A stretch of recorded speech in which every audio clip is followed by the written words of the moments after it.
Hi, I'm very happy to meet you with yet another story. This is a simple story about how people hype reality with imaginative things. People often don't say the reality as it is. So it's a very simple story. It's about an old man and his horse. So let's go to the story. The old man and the horse. There was an old man in a village, very poor, but even kings were jealous of him because he had a beautiful white horse. Such a horse had never been seen before. The beauty, the very grandeur, the strength, it was unmatched. Kings asked for the horse and they offered fabulous prices. But the old man would say, "This horse is not a horse to me, he is a person. And how can you sell a person? He is a friend, he is not a possession. How can you sell a friend? No, it is not possible." The man was poor, there was every temptation, but he never sold the horse. One morning he suddenly found that the horse was not in the stable. The whole village gathered and they said, "You foolish old man, we knew it beforehand that someday the horse would be stolen, and you are so poor. How can you protect such a precious thing? It would have been better to sell it. You could have fetched any price you asked. Any fancy price was possible. Now the horse is gone. It is a curse, a misfortune." The old man said, "Don't go too far. Simply say that the horse is not in the stable. This is the fact. Everything else is a judgment. Whether it is a misfortune or not, how do you know? How do you judge?" The people said, "Don't try to befool us. We may not be great philosophers, but no philosophy is needed. It is a simple fact that a treasure has been lost, and it is a misfortune." The old man said, "I will stick to the fact that the stable is empty and the horse is gone. Anything else, I don't know whether it is a misfortune or a blessing, because this is just a fragment. Who knows what is going to follow it?" The people laughed. They thought the old man had gone mad. They always knew it, that he was a little crazy.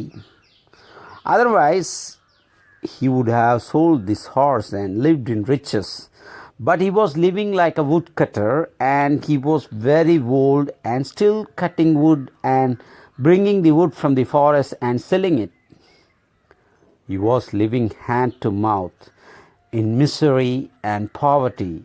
Now it was completely certain that this man was crazy. After 15 days, suddenly one night the horse returned. He had not been stolen, he had escaped to the wilderness. And not only did he come back, he brought a dozen wild horses with him. Again the people gathered and they said, "Old man, you were right and we were wrong. It was not a misfortune, it proved to be a blessing. We are sorry that we insisted." The old man said, "Again you are going too far. Just say that the horse is back, and say that 12 horses have come with the horse, but don't judge. Who knows whether it is a blessing or not? It is only a fragment. Unless you know the whole story, how can you judge? You read one page of a book. How can you judge the whole book? You read a sentence in a page. How can you judge the whole page? You read a single word in a sentence. How can you judge the whole sentence? And even a single word is not in the hand. Life is so vast. A fragment of a word and you have judged the whole.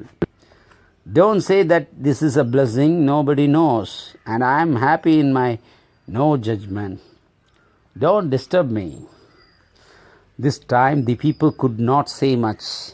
Maybe the old man was again right, so they kept silent, but inside they knew well that he was wrong. 12 beautiful horses had come with the horse. A little training, and they could all be sold, and they would fetch much money. The old man had a young son, only one son. The young son started to train the wild horses.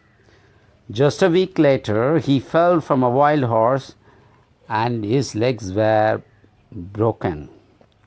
The people gathered again. And people are people everywhere, like you everywhere. Again they judged. Judgment comes so soon. They said, "You are right. Again you proved right. It was not a blessing.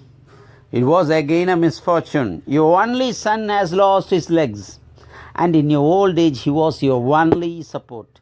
Now you are poorer than ever." The old man said, "You are obsessed with judgment. Don't go that far. Say only that my son has broken his legs. Who knows whether this is a misfortune or a blessing? Nobody knows." Again a fragment, and more is never given to you. Life comes in fragments, and judgment is about the total.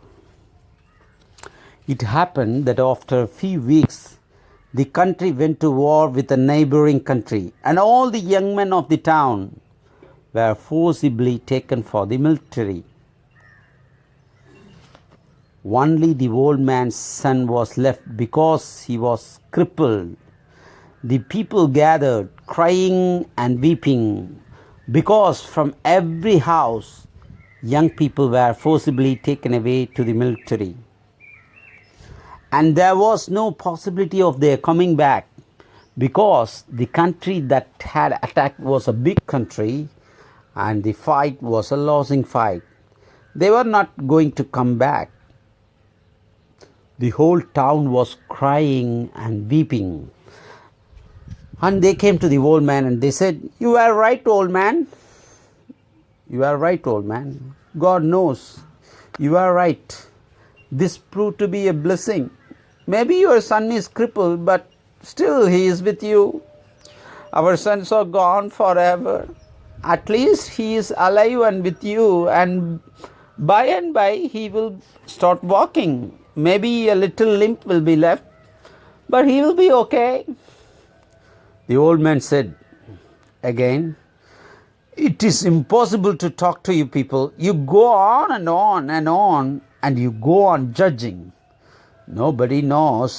Only say this, that your sons have been forced to enter into the military, into the army, and my son has not been forced. But nobody knows whether it is a blessing or a misfortune. Nobody will ever be able to know it. Only God knows." And when we say only God knows, it means only the total knows. Judge them not, otherwise you will never be able to become one with the total. With fragments, people are always obsessed. With small things, they will jump to conclusions. That's why we should be non-judgmental. We always predict future. Much hype is made out of small fragments. That's why we fell into the trap, the misery, the fear. To overcome that, we should be non-judgmental. That is what the story teaches. Thank you for listening. I'll meet you with another story. Thank you for the support. If you like it, please comment and share the story. Thank you so much.